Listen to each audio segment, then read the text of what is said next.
Hey, thanks, Bob. Now, here's your keynote. All right.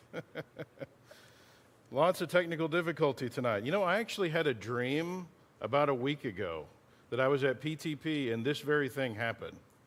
So weirdest dream. That's never happened, but here we are. So our session this morning, we talked about the first world, and so what the world was like as God originally created it, and that world didn't last very long.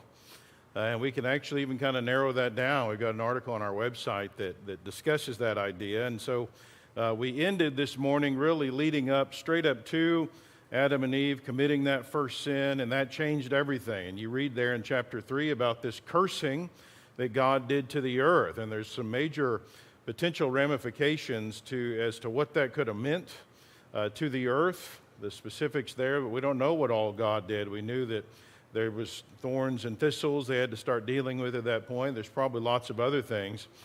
And so we move into this fallen world period of Genesis 4 and 5 that are described there in the text. Now, before I forget, a lot of the material, starting with tonight and then going through the rest of the week, are covered in this book, Flooded, that I brought several of these that you can purchase.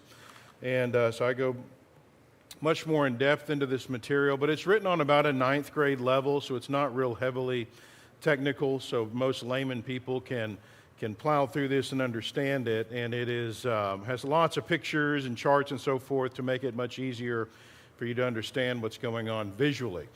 So be sure to check that out if you have a second. Remember this morning I talked about really kind of a thematic passage for a study of creation, and that is Psalm 111:2. The works of the Lord are great, studied by all who have pleasure in them. And so we can study the things that are made, Romans 1:20, and we can learn about God, learn about things that are important to Him. And if we forget what He has done, then that's a terrible mistake, and it has been a terrible mistake that has been made by humanity for millennia. Forgetting what occurred in the flood and why it did occur. So how could we forget such a crucial event? And no doubt one reason would really be a lack of teaching on the subject and a lack of research and study and reflection about what occurred in this event. So studying the biblical creation model, which we started this morning in our Bible class hour, this is the framework that we use to view the world around us and then to use that to actually interpret what we're seeing. And so the model that you use very much affects how you interpret the physical evidence around us. And we saw during the worship hour this morning, we can know based on the evidence demands there has to be a God. It has to be the God of the Bible, and the Bible's inspired, and therefore whatever it says happened, we know happened. So we're now just filling in the gaps of what the Bible doesn't specifically talk about in order to make sense of what we see around us. But looking at the evidence through those lenses will force us to interpret it differently than what the world around us has been interpreting that evidence as. So what would life have been like then after the first sin? Obviously, life on the earth would have been very different for humanity than what it would have been like in the garden. And Scripture really is almost completely silent about the events over those next 1,600 years. Moses essentially pushes fast forward, and then you fly up through the centuries leading up to the flood. The lifespan of the patriarchs, let's see, is this going to move forward here? I've lost connectivity here.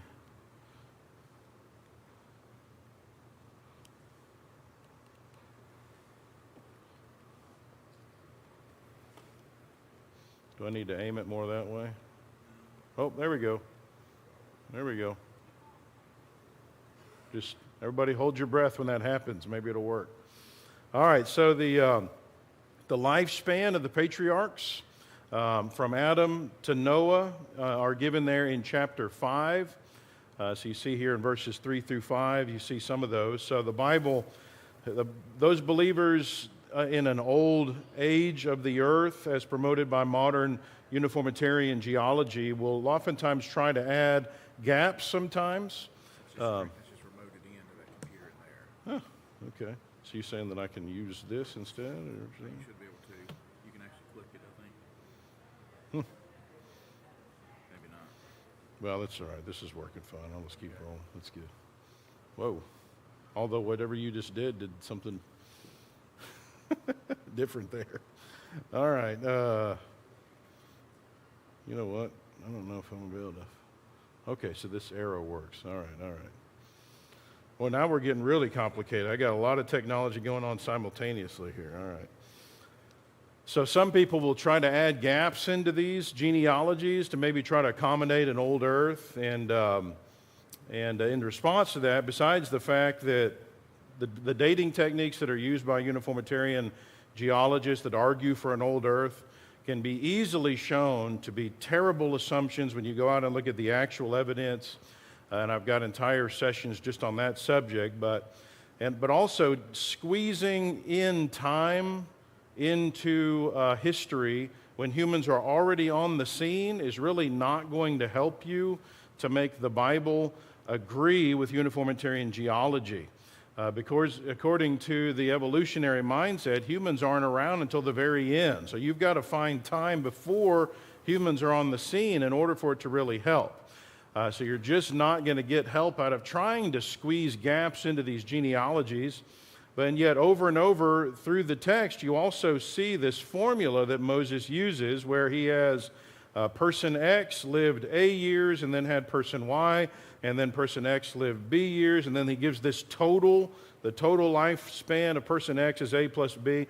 And so with this formula, Moses nails down this chronology tightly, and he allows no gaps in this pre-flood period. So Genesis 5 really provides one of the primary biblical evidences that the earth has to be relatively young and does not accommodate modern uniformitarian thinking.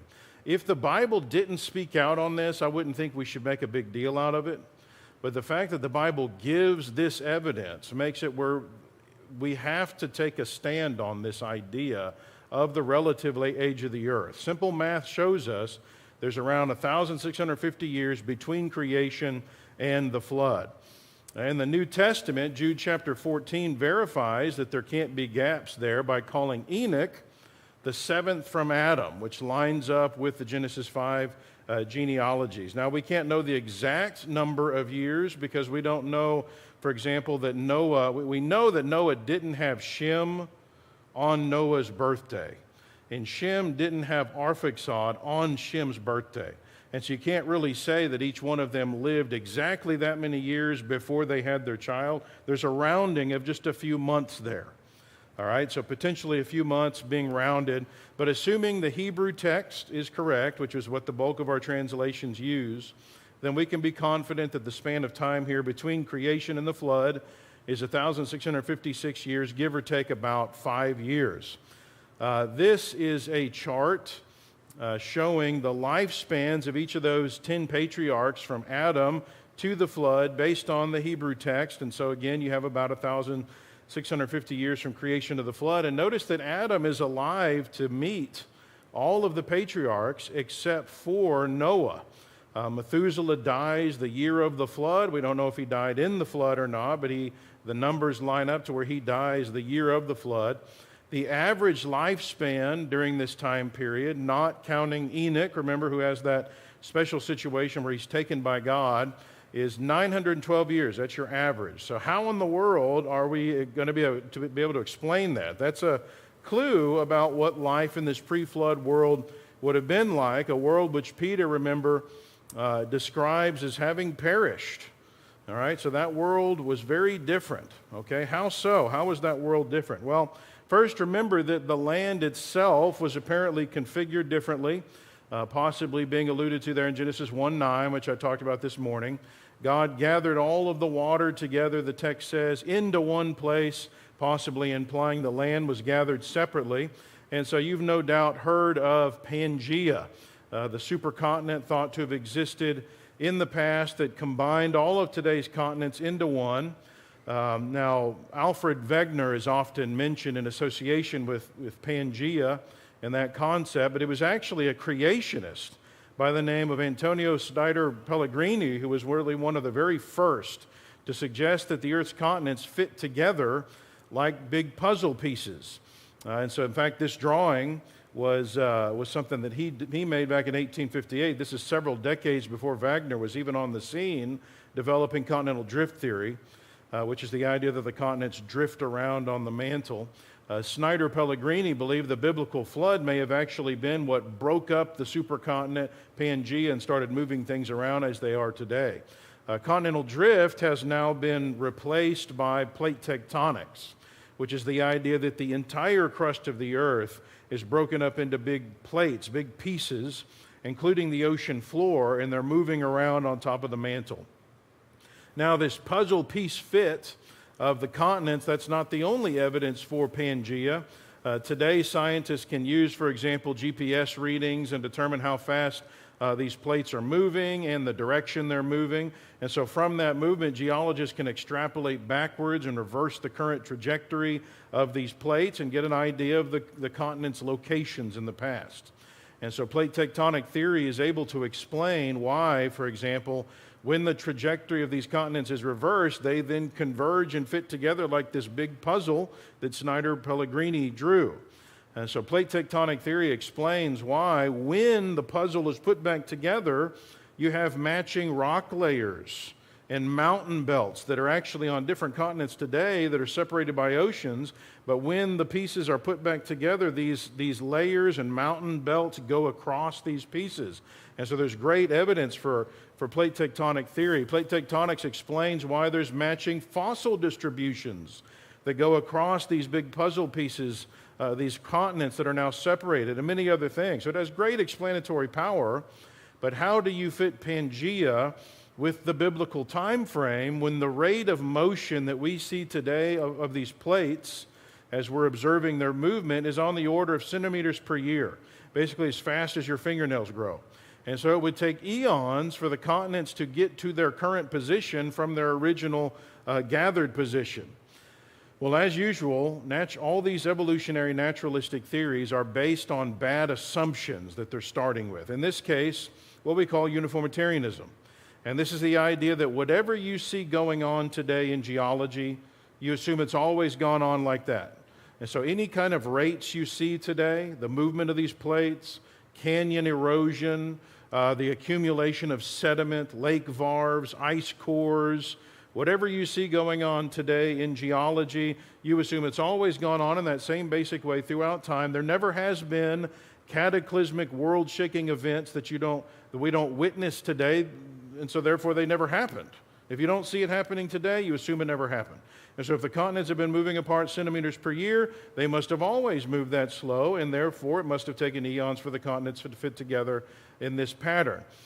Well, again, the Bible can be known to be inspired. Why? Because it has these supernatural characteristics, these qualities that humans just could not have produced. And so it is a true, reliable account of history, which means uniformitarianism is false.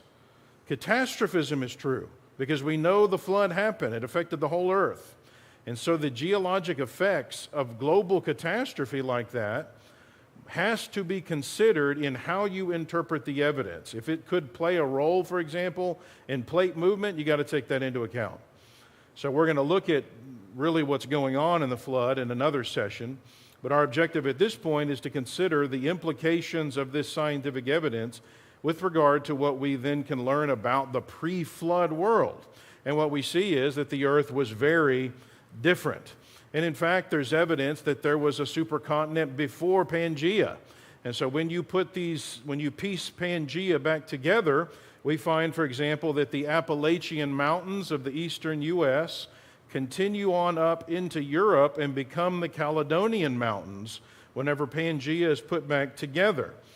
Now, when you examine the nature of the rock layers found in those mountains, we find that the mountains have layers in them that were deposited in the flood before they were buckled to form the mountain chain, which means that the Appalachians weren't formed until during the flood. And so when you understand that mountains formed due to tectonic plates smashing into each other, this suggests that there was a pre-flood continental configuration that then converged to form Pangaea during the flood. And so the pre-flood configuration we call Rodinia, and also suggested by the fact that these mountains form as tectonic plates smashing into each other. One of the things we'll find as we study the flood is that the bulk of the earth's mountains are likely being formed during the flood, which suggests that the pre-flood world would have likely been much flatter than it is today. Perhaps more like rolling hills and plains. So you had some higher elevation places, but not like what we see with our major mountain chains today. So regardless, we can't know much about what the original earth would have been like geographically beyond just a few clues, because the remnants of those continents are very small, very incomplete. God completely destroyed that world in this catastrophe. So now let's look up from the earth itself, its geography, and think about life on the planet before the flood. How can we learn about what life would have been like before the flood? Well, to answer that question, we need to turn to the fossil record. And so I want to spend a lot of time on that in this session, although I know we're going to be running out of time. There's no way we're going to be able to do a Q&A today, but keep track of your questions. I know you're going to start having questions, especially when we hit the flood, which will probably be tomorrow. And I think we're going to have time to be able to do Q&A during some of those sessions. But tonight, I think we're going to be probably a little pressed for time. So what can we learn about the pre-flood world from the fossil record? And from an apologetic standpoint, does the fossil record support creation or evolution? Does it disprove creation and the Bible? And so like, for example, what this chart claims. I ran across this a few years ago. When I was in junior high and high school in the 90s, I was very intimidated by the fossil record because of statements like this. The fossil record was said to be in support wholeheartedly of evolution, and I didn't know enough about it, and I wasn't hearing much pushback on that from creationists, and so the fossil record was this big unanswered question in my mind. The bits and pieces of information that I heard in response to the claims being made by evolutionists, they didn't seem sufficient, or at least they possibly were insufficient, because they seemed like maybe they were superficial arguments or maybe exceptions to the rule. These are arguments that I thought maybe deeper study would show that they're actually weak, and so I didn't know what to do with the fossil record. Now, amazingly, after several years now of literally digging into the fossil record and the geologic column, I'm finding that one of the strongest arguments for creation is actually found in the fossil record, one of the strongest proofs of the biblical model. So in addition to this abbreviated material that I'm going to be covering on this today, that's also in the Flooded book, I also have a much more in-depth, more adult version article that is specifically on the fossil record, a lot of the stuff that I want to look at very briefly in this session. And we have this available for free on our website as an article, or you can get the a tract on this. Now, obviously, in order to study the fossil record, we're going to need to deal with some scientific matters as they relate to Scripture. And so and by the way, Jeremy thought he'd be funny with the whole the skit thing. I'm supposed to be Doc in that. Doc is actually supposed to be me. He modeled that after me. And so he's making fun of the fact that I talk about these highfalutin things and nobody understands it. So hopefully that's not how you're going to feel about this. We're going to try to break this down where you can understand. But we've got to give you a little introduction to paleontology so that you can understand what we're talking about, since we're talking about the fossil record. So first of all, we need to know what a fossil is, right? So a fossil is the leftover of a living organism, typically preserved as a rock or in the rock. And so bones, trees, trunks, insects, plants, footprints, feces even. And so this is not the original bone or tree, but the shape of it preserved like as an imprint, which is what we call a cast or a mold. And so you have empty impressions of a bone or a tree trunk could be left. That's a mold fossil. And then if that empty impression is then filled with sediment and turns to stone, it becomes what we call a cast fossil. Some fossils we call body fossils. That's where the actual body part, the shape is preserved as a cast or a mold. And so you think about bones, for example, or tree trunks. But some fossils we call trace fossils. And what that means is that it's a record of the activity that of an organism is somehow preserved. And so that could be footprints, it could be bite marks, burrows, dung. That can actually even tell you what these animals ate in the past and so forth. Now, the fossil record is therefore all of these fossils that have been preserved in the rock layers of the earth. So how do these form? Well, conventional thinking today, evolutionary thinking in geology, holds to the assumption of uniformitarianism, which again, we've talked about that, the idea that the present is the key to understanding the past. Whatever's going on today, we assume it's always gone on that way in the past. So if something isn't happening today, uniformitarianism assumes it had never happened. The flood doesn't happen today. Supernatural creation, that doesn't happen today. And so you assume that never happened based on uniformitarian thinking. Now, Bible believers would say that the present isn't the key to the past, but the past is actually the key to the present. So any kind of sudden, short-lived catastrophes, potentially worldwide impacting events, you have to consider those if they could have affected our interpretation, for example, of geologic features. And so this is what we call catastrophism in geology. And this is definitely the biblical approach to geology. Notice what 2 Peter 3 says, knowing this first, that scoffers will come in the last day, walking according to their own lusts and saying, where's the promise of his coming? Notice, for since the fathers fell asleep, all things continue as they were from the beginning of creation. Right? Uniformitarianism. Whatever you see going on today, it's always been that way from the beginning. For this they willfully forget that by the word of God the heavens were of old, and the earth standing out of order and in the water, by which the world that then existed perished, being flooded with water. And so Peter says they've forgotten the flood. Catastrophism is the proper way to view geology. If you view this from a uniformitarian mindset, you're going to be wrong. You're forgetting the flood and the ramifications of this major event, the most significant event that has happened, especially with regard to science since creation. So which approach is right, uniformitarianism or catastrophism? Well, amazingly, the mere existence of fossils is powerful testimony of catastrophic activity, because catastrophic conditions are necessary in order to fossilize something. So think about it. What happens to an animal when it dies today, say on the side of the road? Think of roadkill. Okay, what happens to it? Does it turn into a fossil?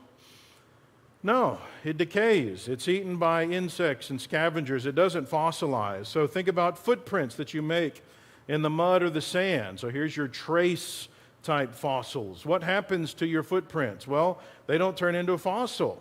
They're washed away by rain and wind or water. They don't turn into trace fossils. So how do fossils form? Well, think about a cast fossil, where you have a bone that has become rock through a process we call permineralization, is technically what it's called.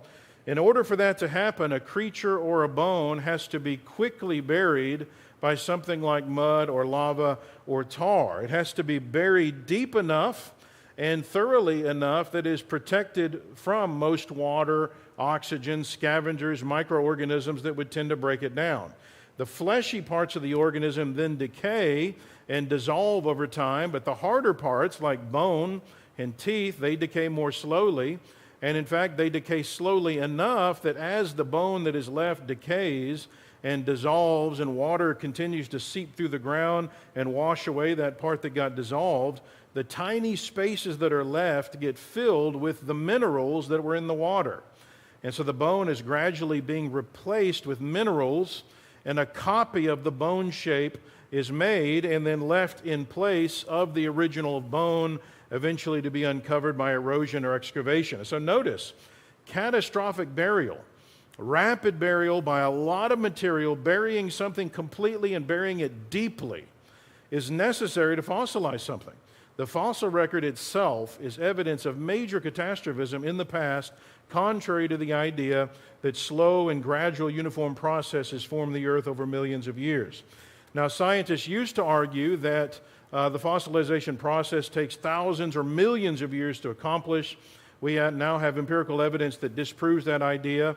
Studies, for example, from the last few decades have shown that the rate of petrification is significantly altered when you have catastrophic conditions, like, for example, from volcanic eruptions.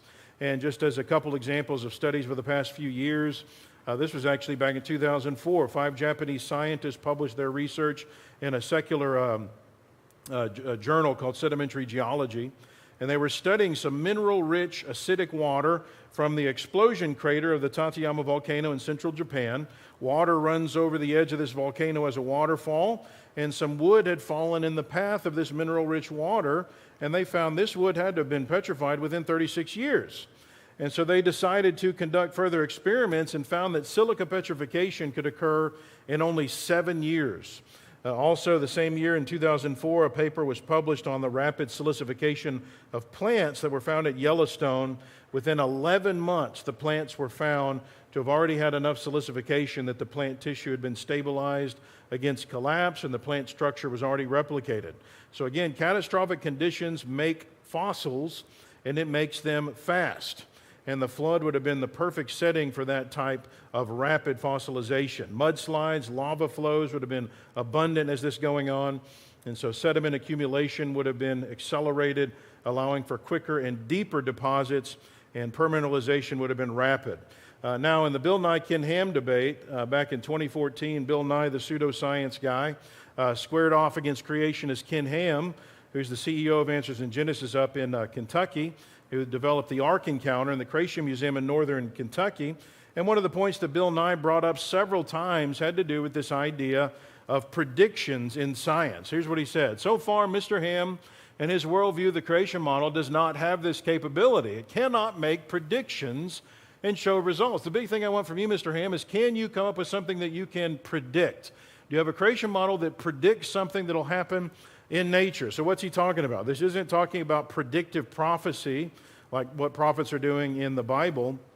He's talking about the ability in science where if you develop a scientific theory, let's say I make up a theory and I say, I believe that there is an invisible force that sucks smaller mass objects towards larger mass objects, and I'm just going to call this theory gravity.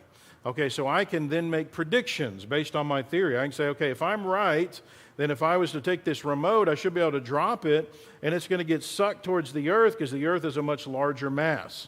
And so I can actually carry out experimentation and help to validate, at least provide support for my theory, or immediately falsify. It would immediately falsify my theory if I dropped this remote, and what happened? It has floated. That would falsify my theory. And so any kind of a good theory, you got to be able to test it in order to falsify it or provide evidence to substantiate it. So Bill Nye said, creationists can't do that. You guys don't even have any valid theories, which really just shows his ignorance. He has no idea what he's talking about. He obviously doesn't know what creation scientists are doing. And so I actually I wrote a paper in response to that, and I've listed like 30 predictions that creationists have made. And I made this list in probably an hour. We've got tons and tons of this kind of science that we do. We've actually been able to provide powerful support for the creationist model by our theories. And in one of those areas is the fossil record. The fossil record is a powerful evidence that we're right, and yet it effectively falsifies evolutionary theory because several of the things that should be found in the fossil record, if evolution is true, are not found. And so I want to take some moments to look at some of that powerful evidence. First of all, thinking about evolution in the fossil record with regard to predictions. What would we predict to find in the fossil record if evolution, as Charles Darwin originally defined it, were true? Most evolutionists would argue that the very first living creatures on the earth sprang to life on the earth about 3.5 to 4 billion years ago. Okay, that life would have been very simple, single-celled organisms, and then all species evolve from that lower life over time. And so if naturalistic evolution is true, then when you look at the general characteristics of the fossil record across the world, you would expect to see at the very bottom, representing the very beginning of life on Earth, there should be simple single-celled organisms, right? That's the first thing you're going to see. And then in the rocks above them, slightly more complex creatures that they evolved into, and above them, slightly more complex creatures, and so forth. And in between each of those species, you would expect to find billions upon billions of fossils from creatures that we call transitional creatures, species transitioning from the older into the newer species, connecting the lower species in the fossil record with the next species that they say it turned into. So there should be billions of these transitional fossils between each species progression. So fossils that form a chain of gradually evolving species up through the fossil record, eventually leading to humans. Now, I say billions because if there are roughly 11 million species on the planet today, as some estimates say, and this isn't even to mention the multiplied millions of other species that evolutionists believe existed in the past that have now gone extinct, each one of those species had to evolve from a different former species. And so there should be fossils of each intermediate species between the already known distinct species that we know about and then the next species after them. Since evolutionists believe species generally live on the earth from 1 to 11 million years each before they go extinct, then each one of those billions of species should almost certainly be represented by multiple fossils in the fossil record. So in all, billions of transitional forms should exist. Another prediction, evolution would predict that all life is related, having evolved from previous evolutionary ancestors. And from that idea comes these tree diagrams, like the original one that Darwin sketched back in 1837 in one of his notebooks, and it was included in depth in The Origin of Species in 1859. And so the evolutionary model would predict that all life is related, however distantly, because it all evolved from the same original single-celled organism. So all life can fit on a single evolutionary tree. Evolution would also predict diversity to evolve before we see disparity. Okay, so in other words, varieties of a single body type, diversity, should be found lower in the fossil record, and then over time, moving up through the record, other completely new body types eventually are going to emerge. That's what we call disparity, big differences from the original, okay? So again, looking at the evolutionary tree of life, this would be the idea that the twigs should show up on the branches before completely new branches arrive on the scene. Another prediction, eventual extinction of a species would be virtually guaranteed because species would be turning into something better. And so the previous, less fit species should be pushed out of the way in favor of the new, better species. And so the older species would tend to go extinct over time, survival of the fittest. We wouldn't, however, expect simultaneous worldwide mass extinctions, because mass extinctions would mean that major catastrophes affected the entire earth in the past, which is catastrophism. But remember, evolution is based on uniformitarian thinking. So the belief that whatever we see happening today has always gone on that way throughout time. And so since we don't see major mass extinction causing catastrophes today, then they couldn't have happened in the past either. So those would not be predicted from evolution. All right, let's see. Do I have time to talk about the geologic column? What? Hey, he says I do. We also have the geologic column, okay? So the rock layers in which are found all the fossils. So if evolution and naturalism are true, we would expect localized sedimentation and rock layers and localized erosion, because that's what you see happening today. We don't see the same type of sediment making a sheet across the entire planet all at once. Instead, you see certain types of sediment being deposited in some areas and totally different kinds of sediment elsewhere. And similarly, we don't see worldwide erosion surfaces. We see localized erosion where flooding might cause a lot of erosion in one area, or this river over here causes a lot of erosion but not in another area. Wind might cause a sand dune to form in one area and not another. Glaciers might cause erosion at the poles, but obviously not everywhere else. All right, now when we look at the predictions that we would make from a biblical creation perspective, we'd essentially make the opposite predictions. First of all, since fossils form from catastrophic activity, we would say the flood provided the perfect circumstances for fossilization to occur. Most fossils are likely going to be formed as a result of the flood. We would expect that.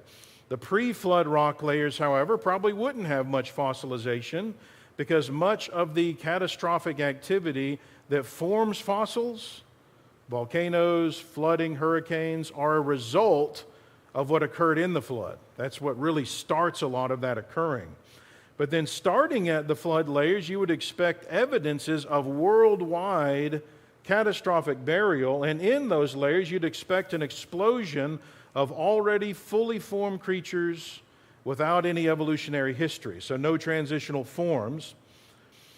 And we'd expect both simple and complex creatures immediately when they first appear. So this is a snapshot of the death that happened during the flood. This wouldn't be evolution from simple single-celled organisms.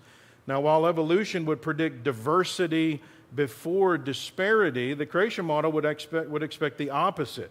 God created representatives of these distinct kinds, these disparate creatures on the planet, and then representatives from each of those kinds were brought on the ark. And from those original proto-species, which would have been very different from each other, would have come a lot of variety within those kinds over time. And so instead of that single evolutionary tree, we would argue that living creatures fit more into this orchard, starting with distinct original kinds and then ending with diversity within those kinds. So we would say disparity before diversity. And so when a species' fossils appear in the fossil record, you would expect the fossils to change very little in the rocks above them. They're just diversifying because species don't turn into something completely different. They just diversify into the varieties of that same basic type of creature. Since creationists would say most of the fossil record was formed in the flood, we would expect the flood layers possibly to reflect the progression of the flood. And the implication of that concept is that where we can get a lot of information about the pre-flood world. Okay, and I'll talk about that a little bit later. But since, according to Genesis 7:11, the flood apparently began in the ocean, we'll talk about that in another session, and then moved towards the land, the progression of the fossil record from bottom to top, at least in the flood rock layers, would reflect the flood's progression, starting from the seafloor, moving upward to the ocean-dwelling creatures, to the coastlines, and finally the land. But since we're talking about land covering global flood like this, then where water is being pushed onto land from the oceans, you would expect marine creature fossils, after they first appear in the fossil record, to be found across the planet through the rest of the flood layers above them, not merely sequestered to water areas like the sea, but mixed with land creatures. Now, as with evolution, creationists would expect extinctions because, if nothing else, humans may tend to be unwise and wipe out certain species. But unlike evolution, mass extinction would make sense because the earth was so drastically altered by the flood, many species may no longer be well suited to the earth's post-flood environment, and so they would appear in the fossil record and then many times die out and you not see them anymore due to, for example, the Ice Age, due to hunting, due to continued catastrophic conditions after the flood, which we talk about, I think, Tuesday. And so we have our predictions, which, if we've made them fairly and accurately, can add support for a theory or falsify it. All right, so what does the fossil record actually reveal? Does it support creation? Does it support evolution? Does it falsify biblical creation? Well, there's a lot we could say on this subject. Let's summarize it with 3 big points. Hopefully we can do this quickly. Evolutionary paleontologists, this isn't creationists. The leading evolutionary paleontologists have identified 3 sweeping general traits of the fossil record from bottom to top: abrupt appearance, stasis, and extinction. And each of these characteristics, when you dig into them, perfectly match creationist predictions and undeniably falsify evolutionary predictions, effectively falsifying evolution. And so no wonder the late famous Harvard paleontologist Stephen Jay Gould, probably the leading paleontologist of the 20th century, he called the evolutionist fossil record dilemma an uncomfortable paradox. Okay, how so? Well, the first major sweeping characteristic of the fossil record that is highlighted again, even by evolutionists like Gould himself, is what they call abrupt appearance. And what they mean by abrupt appearance is that when a new species appears in the fossil record, it shows up on the scene abruptly. Okay, so fully formed without any clear evolutionary ancestors below it in the fossil record. There's no evidence that it evolved from anything. There's no evolutionary history. And perhaps the most obvious example of abrupt appearance is what they call the Cambrian explosion. Okay, so in the Cambrian rock layers, which is basically the beginning of the fossil record to all intents and purposes, you have an explosion of life across the entire planet, the immediate appearance of many totally different kinds of life, disparity. Some species are simple and some aren't. and they don't have any evolutionary history. They just abruptly appear on the scene. Reporting on research at the University of Texas at Austin, UT News reported this rapid diversification, known as the Cambrian explosion, puzzled Charles Darwin and remains one of the biggest questions in animal evolution to this day. Very few fossils exist of organisms that could be the Precambrian ancestors of bilateral animals, and even those are highly controversial. American Scientist magazine acknowledged, as Darwin noted in The Origin of Species, the abrupt emergence of arthropods in the fossil record during the Cambrian presents a problem for evolutionary biology. There are no obvious simpler or intermediate forms, either living or in the fossil record, that show convincingly how modern arthropods evolved from worm-like ancestors. Consequently, there's been a wealth of speculation and contention. Famous evolutionary biologist of Oxford University, Richard Dawkins, described the Cambrian explosion this way. The Cambrian strata of rocks, vintage about 600 million years, are the oldest in which we find most of the major invertebrate groups, and we find many of them already in an advanced state of evolution. They're complex. The very first time they appear, it's as though they were just planted there without any evolutionary history. Needless to say, this appearance of sudden planting has delighted creationists. So an advanced state of evolution, the first time they appear, no evolutionary history. Why would that delight us? Well, because it's exactly what we would predict to be the case if creation and the flood happened. So to creation geologists, the Cambrian strata represents the beginning of the flood. And so the fossil record doesn't disprove creation, it adds powerful testimony to the truth of creation and the flood, that the Bible's right, that evolution is false. But the abrupt appearance of living organisms isn't even the extent of the problem, because not only are the species already fully formed and functional when they first appear, but again, they're already complex whenever they abruptly appear. For example, the trilobite is characteristic of the Cambrian strata at the base of the fossil record. This is a creature that is equipped with an extremely complex vision system using aplanatic lenses that are more complex than even the human eye. And yet they're already on the scene at the very beginning. The human eye is equipped with a single refractive lens, and so the fossil record provides no evidence for the evolution of the trilobite, and yet its complexity is stunning, and it's found at the base of the record where all the species should be very simple.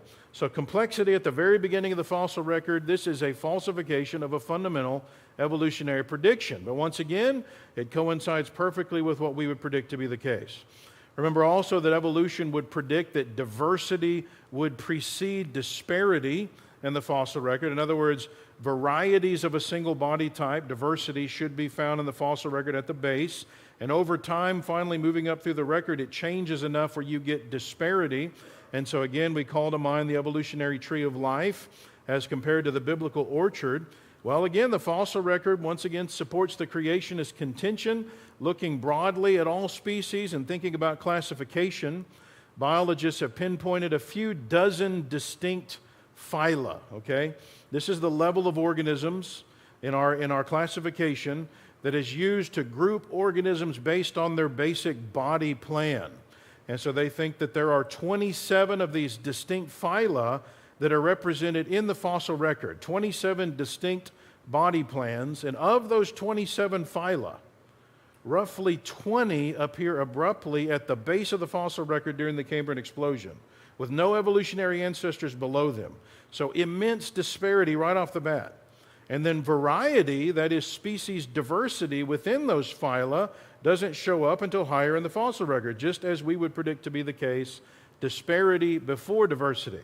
So abrupt appearance of fully formed and functional complex organisms with immense disparity. This is a sweeping characteristic of the fossil record. Again, this isn't some weird little anomaly here and there, some exception to the rule. This is a general trait of the entire fossil record. And that truth is severely problematic for evolution, but it's precisely what would be predicted to be the case if biblical creation and the flood occurred. Okay, so sweeping characteristic number 2, according to evolutionists themselves, they call stasis. Stasis in the fossil record refers to the observation that after creatures first appear in the fossil record, they remain virtually the same throughout their tenure in the rock layers above. So while Darwinian evolution would predict a gradual change of species over millions of years, the fossil record doesn't reflect that prediction. Transitional fossils linking this species to a distinctly different species, that doesn't exist. Now, I'm not saying that fossils aren't found from time to time that are immediately claimed to be transitional forms, or examples that have become ensconced in textbooks like Tiktaalik and Archaeopteryx and Pakicetus and the Australopithecines.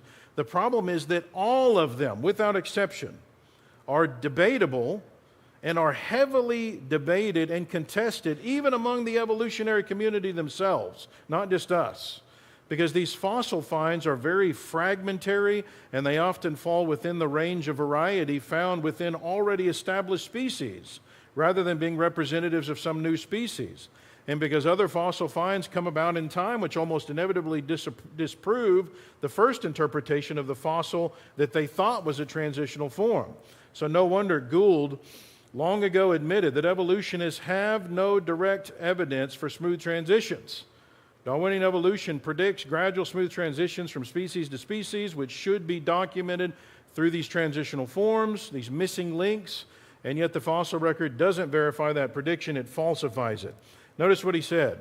All paleontologists know that the fossil record contains precious little in the way of intermediate forms. Transitions between major groups are characteristically abrupt, so precious little intermediate forms, and even those are heavily debated among evolutionists as to whether or not they really are transitional forms. So abruptness characterizes the fossil record. You got this creature, and boom, all of a sudden you got this creature, and there's no evidence that this actually turned into this. That's just a supposition. There's no gradual transform that would prove it. All right, so instead what you see is this abrupt transition, distinct creatures that appear and then remain the same throughout their tenure in the fossil record, other than mere varieties of the same.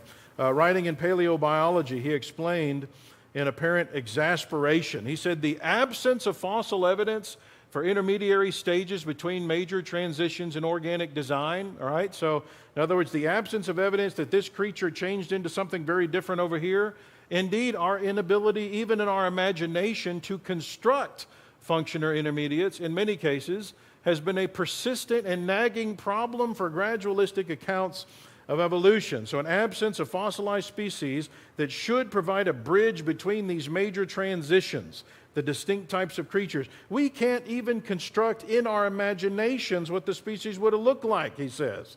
We not only don't see them in the record, we can't even imagine what they would need to be. This is a major problem, he says, that has nagged evolutionists with persistence. The problem isn't letting up, it's not getting better for the evolutionary worldview. This is a telling quote. Gould said, the extreme rarity of transitional forms in the fossil record persists as the trade secret of paleontology. Okay, so first of all, transitional forms, again, are extremely rare, and again, even those are controversial among evolutionists themselves, and that problem, he says, is a trade secret of paleontology. What does he mean? Well, in other words, you don't tend to know about that problem unless you happen to be a leading evolutionary paleontologist, and few people are, especially in the creationist community. And so they don't broadcast that problem very loudly. It's not in the textbooks and so forth. I think it would highlight the fact that evolution is a house of cards. The evidence doesn't support it. He goes on. The evolutionary trees that adorn our textbooks have data only at the tips and nodes of their branches. The rest is inference, however reasonable, not the evidence of the actual fossils. It's not the actual evidence. So in other words, think about the evolutionary tree of life, okay?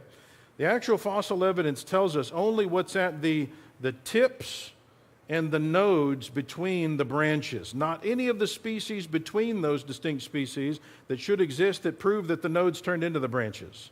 There are no proven transitional forms that connect the tips to the nodes. Instead, you have these simple, distinct types of creatures. You have distinctly different types of creatures everywhere throughout the record. And yet, in spite of that evidence, they continue to believe firmly in evolution anyway, proving themselves to have a blind faith in evolution. Who has the actual blind faith here? It's not us. They're unwilling to draw conclusions warranted by the evidence, all right, which is the definition of being irrational. And notice what he says. We don't have the fossils to connect the fossils at the tips and nodes. And again, the rest is inference, however reasonable, not the actual evidence. This is a total blind faith. No evidence for evolution, but belief in it anyway, and unwillingness to accept the actual evidence. The actual evidence in the fossil record is, this just died. Something happened here, Chris. Well, it didn't die. Actually, something else popped up.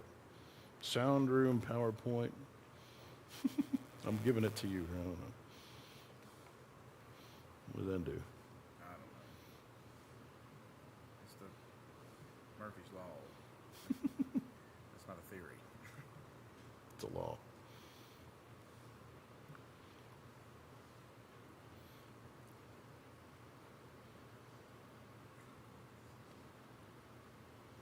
That's predicated on the fact that we have Wi-Fi.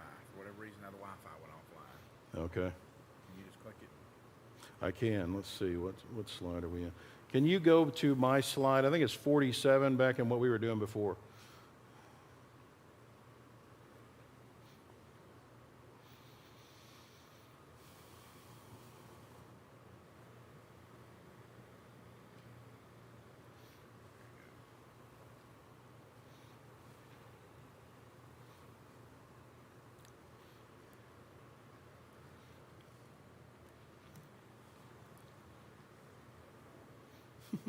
Hey, wait. The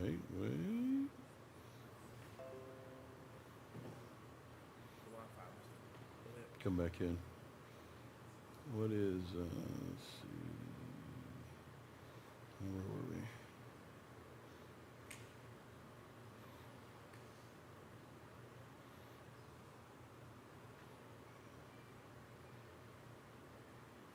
I went too far.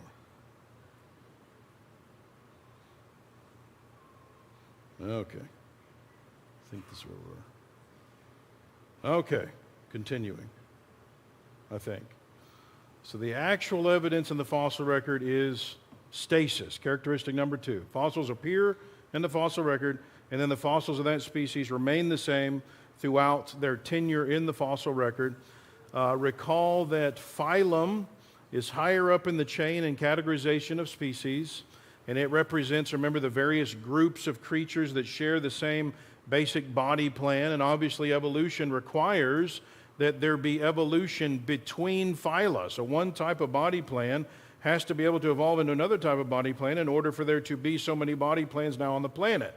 But notice what evolutionary paleontologist Stephen Stanley said about this. The known fossil record fails to document a single example of phyletic evolution, accomplishing a major morphological transition, and hence offers no evidence that the gradualistic model can be valid, he says. There's not a single example of evolution between phyla. And so there's no evidence for gradualistic evolution, which is the kind of evolution, of course, that is accepted by the evolutionary community. Darwinian evolution.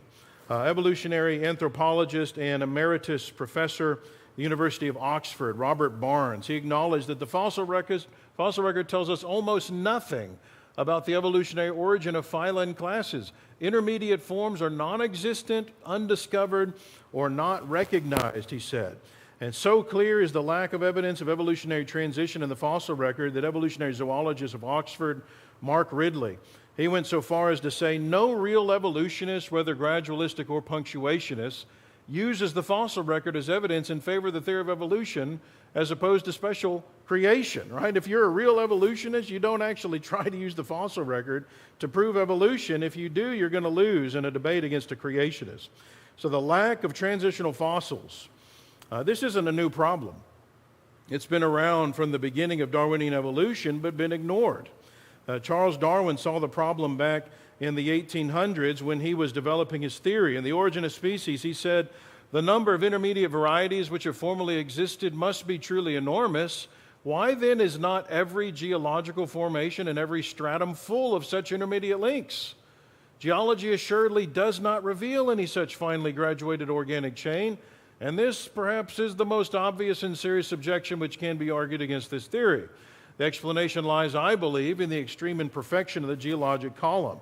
All right, so he saw this problem. He makes up his version of naturalistic evolution because he's decided to reject biblical creation. And so he acknowledges there's a major problem with this theory, a serious objection that was most obvious, and that was this lack of transitional forms. So if his theory was true, there should be transitional forms. They would be predicted to exist, but they don't exist, falsifying an evolutionary prediction of his theory. The theory should have been scrapped right then and thrown out. Why? Why wasn't it? Well, it wasn't the evidence. He admitted the evidence didn't support his theory on that point. Well, with many, as it was with Darwin himself, it was because biblical creation wasn't a palatable option. And so they latched on evolution. They didn't want God in the picture. And nothing's really changed since creation, has it? That's just the way man has always been. Colin Patterson literally wrote the textbook on evolution. He was the paleontologist who served as the editor of the professional journal published by the British Museum of Natural History in London.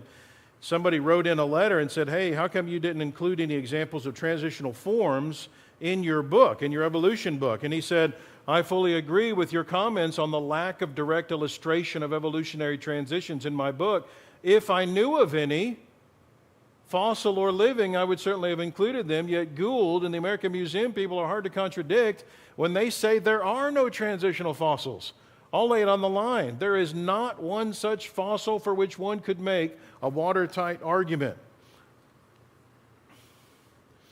And notable is the fact that when paleontologists actually uncover a fossil that they hope will pass as a legitimate transitional form, not only is it still controversial, but the champion fossil is inevitably from a vertebrate organism.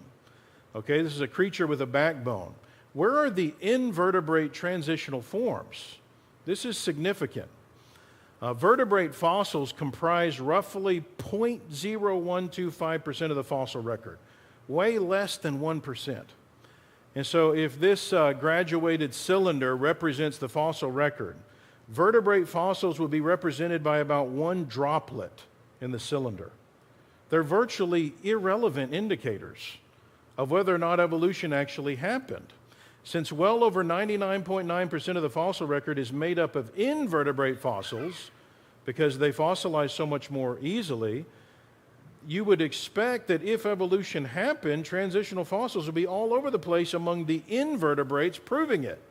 But rarely, if ever, do evolutionists even find any that they even try to claim are transitional fossils. I know of none, and I actually asked a Harvard paleontologist, Kurt Wise. He said there aren't any. They don't even make any claims among the invertebrates. If species evolve in the manner described by mainstream evolutionists, then number one, transitional forms shouldn't be difficult to find, and number two, they should be invertebrates most of the time. And neither of those predictions holds true. Further verification that stasis reflects the fossil record comes in the form of what Darwin termed living fossils. And so countless times over the years, evolutionists have discovered fossils in strata laid down, they thought, millions of years ago, according to the evolutionary timeline.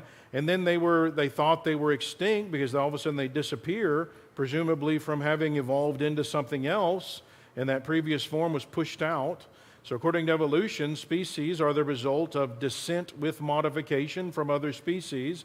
And so it would be virtually inconceivable that a species would remain essentially the same after millions of years. I mean, after all, according to evolution, evolution happens. So living fossils, though, have been discovered many times over the years. Living fossils are species that are thought to have lived millions of years ago, presumably gone extinct, and yet they've been discovered alive in modern times, virtually the same as their fossil counterpart. They didn't evolve over the intervening supposed millions of years, and this is just a handful of those. So are we to believe that evolution happens when we find coelacanths today and they look just like their fossil counterpart that is thought to have gone extinct 300 to 400 million years ago? Or the modern horseshoe crab that matches its fossil counterpart that supposedly went extinct 400 million years ago. So once again, the prediction that of the evolutionary paradigm continues to fall woefully short whenever you ignore the claims of evolutionists and look at the actual evidence. Stasis is a verified prediction of the creationist model, not the evolutionary paradigm. And so a lack of transitional fossils, especially among the invertebrates, along with the prevalence of living fossils, supports creation, not evolution. All right, very quickly, sweeping characteristic number 3. Recall that if evolution were true, we'd predict extinction to be mandatory. I mean, species are supposed to evolve, and so the more fit variation should force the less fit variety out. And if they don't die out, then they must not really have been less fit. And so why did it need to evolve into something else in the first place? So living fossils, again, are already a powerful testimony that the evolutionary paradigm doesn't fit. But another issue comes in the form of these mass extinctions. Now, again, extinctions are predicted, but mass extinctions where high percentages of the Earth's known species are wiped out, that doesn't fit, because that suggests phenomena occurring that are so catastrophic that the entire world is affected. And that doesn't fit with the uniformitarian assumption that undergirds evolutionary biology and geology, and yet 5 mass extinction events are said to have occurred over the last 450 million years, according to the evolutionists themselves, where huge percentages of the species of the planet are said to have gone extinct by some kind of unknown worldwide event. For example, in the Ordovician extinction, supposedly 445 million years ago, 60 to 70% of the Earth's species go extinct. The Devonian extinction, up to 75% of the Earth's species disappear. The Permian extinction, 95% of the Earth's species went extinct. And the Triassic extinction, 70 to 80% of the Earth's species disappear. And in the Cretaceous extinction, 75% of the Earth's species go extinct. And the cause of these massive world-affecting extinctions, they don't know. They don't even know what could do that. Although the last one is argued by some to be from a massive meteorite that struck the Earth off the coast of Mexico, the Chicxulub crater. But again, if such major worldwide extinction events are true, then catastrophism, not uniformitarianism, is what fits the geologic evidence. Evolutionists may not like our particular worldwide extinction event, but they can't very well argue against catastrophism and still believe in 5 worldwide catastrophes and not even know what caused them. I mean, for all they know, it was a global flood. Why are they so adamantly against that particular catastrophe? Why don't they even consider, and why don't they have an alternate option? Well, I think we know what's really going on here. You know, interestingly, evolutionists are actually more catastrophic than we are. The fossil record is saturated with evidences of catastrophic conditions being at play in the past. Fossil graveyards, technically called Lagerstätten, are found all over the world throughout the fossil record, where you have enormous numbers of animals buried rapidly by some kind of catastrophic event. I had the opportunity to excavate dinosaur fossils in some of these as well up in Wyoming. Polystrate fossils, these are fossils that span more than one strata. These are found all over the world as well, from trees and calamites to catfish, and even whales have been found as polystrate fossils. Aspiration fossils have been found where fish died rapidly, choking presumably on their dinner. In a famous ichthyosaur fossil, we find that enormous sea creature, the ichthyosaur, was killed and buried in the middle of giving birth. Many fossils show evidence of rapid burial, catastrophism, as would be predicted if the flood happened. Dinosaurs are rarely found articulated, where you have all the bones together in the position they would have been in when they were alive. But when they are found articulated, they're often found in this posture called the epistotonic death posture, with their heads thrown back, their tails curved forward, sometimes their mouths open as though they're gasping for breath, and the posture is understood by paleontologists to be evidence of death by drowning. Bioturbation, okay, this is, it's rare that you see in the soil in your backyard, for example, distinct layers. It's all just garbled up one big blob of dirt, right? Because the dirt gets churned up by organisms and roots and so forth. And so if you have evidence of distinct layering, it's evidence of catastrophic burial. And of course, we have distinct layering throughout the rock layers of the Paleozoic and Mesozoic, which is what we understand to be the flood rock layers. So thin layers of rock strata found all over the world. This is evidence of catastrophic deposition in the geologic column and therefore the fossil record. Because bioturbation occurs under uniform conditions, it clearly didn't happen in the past, where we see this distinct layering. Thin layering forms from catastrophic deposition of sediment, like, for example, what we saw in Mount St. Helens eruptions. That proved that. The distinct unbioturbated rock layers of the earth are evidence of totally different conditions in the past, conditions in which rapid deposition didn't provide enough time for normal bioturbation to occur. So between the mass extinction found throughout the fossil record and the many fossil examples that require catastrophic conditions, clearly catastrophism is a major characteristic of the fossil record. Incidentally, how would creationists explain 5 extinction events instead of just one? If you're interested in that question, write it down because we're running out of time, and maybe we'll look at that during the Q&A period.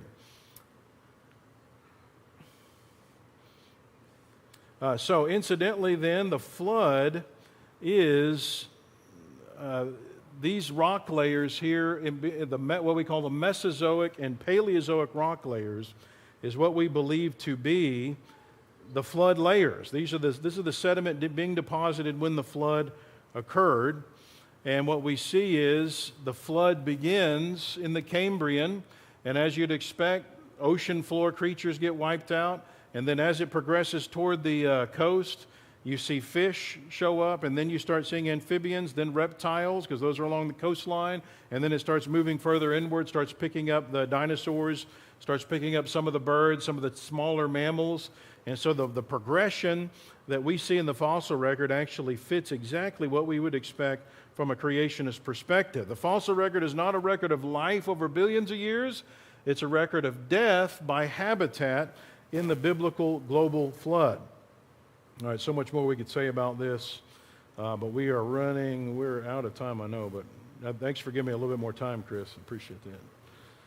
So the biblical flood provides powerful explanation for these sweeping traits of the fossil record. But I need to talk about one other thing before we close, getting back to kind of where we're going with this. The fossil record doesn't support evolution. It supports creation and the flood. The 3 dominant traits of the record: abrupt appearance, stasis, extinction.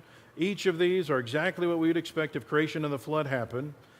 Now, since we know when the flood happened in the geologic column, and the fossil record documents some of what happened in the flood, the fossil record can teach us a lot about the pre-flood world biology-wise, right? Since we know in the geologic column and the fossil record where the flood begins, the Cambrian explosion, and about where it ends, roughly at the top of the Cretaceous layers, then by studying the fossils in those rock layers, we're getting a snapshot of what life looked like at the time the flood happened. So we're getting to see what pre-flood creatures look like. And what we see is that in many cases, these living creatures looked different. In some cases, not so much.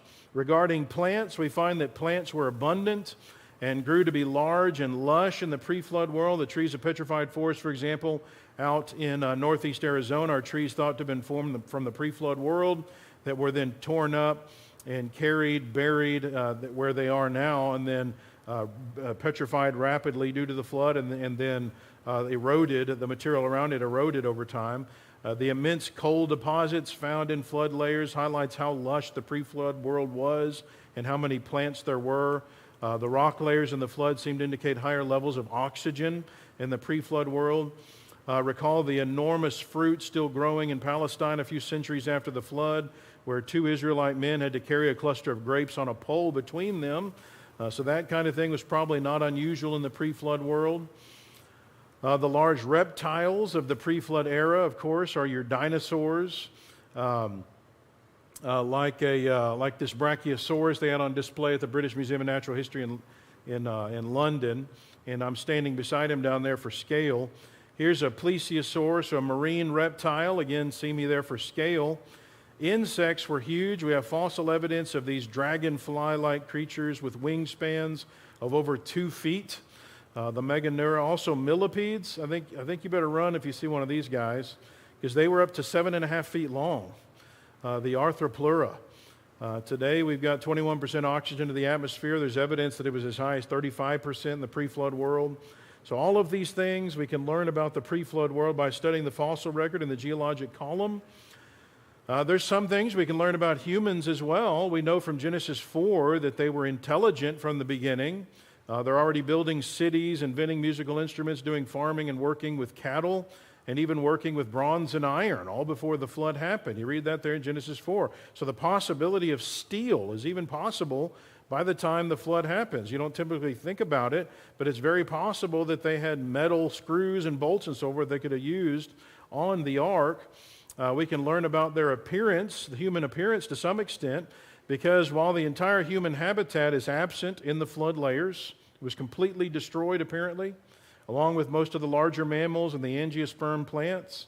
We can look at what humans look like immediately after the flood in those layers and get an idea of what Noah and his family may have looked like. And there's a lot of variety in the humankind even today, just as there is in the dog kind and the cat kind and every other general group of creatures God made.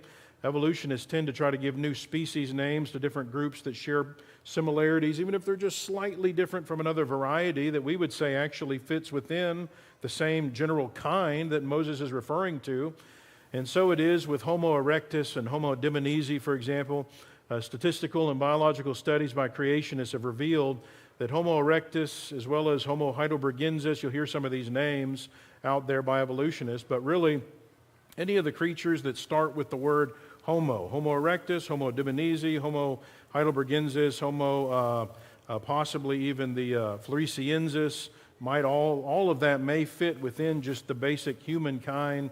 And Homo erectus, for example, is just humans that had really a slightly more pronounced brow ridge and a weaker chin, rather than the more pronounced chin that we have today that they call Homo sapiens. And so this is what the fossil record reveals humans could have looked like at the time of the flood. And they were also able to live longer. Why is that? Well, we don't know, but we can postulate several reasonable factors about this pre-flood world. The lingering effect of the tree of life, maybe. There would have been less genetic degeneration also. So the genome originally, as God created it, would have been perfectly created by God. And of course, now we've gone through a lot of entropy in our genome. And so it's deteriorated along with everything else in the universe. And so at that time, there would have been a lot less disease and sickness. Radiation could have been a major factor of what's affected us today. Based on what we think happened in the flood, we think that the nuclear decay rates of all the elements was accelerated significantly, releasing enormous amounts of radiation during the flood. And who knows what that would have caused to occur with regard to the human genome. What's more, besides plants and animals, we know humans of giant stature walked the earth as well, according to Genesis 6:4, and continued for some time after the flood. And I think we'll have time maybe to look at that later. We know that after the flood, they could reach at least 6 cubits in a span, maybe 9 feet 9 inches tall approximately, which is what Goliath is estimated at. Before the flood, humans may have been capable of even more height. All right, one final aspect I wanted to highlight from the text about this pre-flood world. Yeah.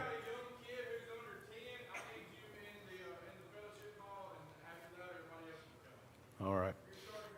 We're down to the end here. One final aspect. So if we use some basic assumptions, reasonable assumptions, and do some population statistics here, and I'm not going to go into this deeply about how I studied this, but what I found is on a low end, given the long lifespans and so forth of the pre-flood era, we're looking at least 215 million people on the planet by the time of the flood. And again, I would say that is lowballing it significantly. So notice, isn't it amazing? There's a lot of things we can learn about this world before the flood based on the fossil record and so forth. We can look a little bit at the biology and the geography. And so the next question we want to look at starting tomorrow night will be the actual flood event. That takes us to the flood.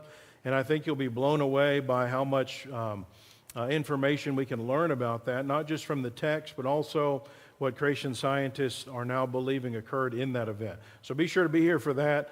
I think you'll be excited by that information. You'll probably think that's pretty neat stuff. Appreciate your attention. We went a little bit over, but I think we didn't go over as far as I thought we might have, so that's good. Appreciate your attention, and be writing down any questions if you have them, and hopefully we'll look at those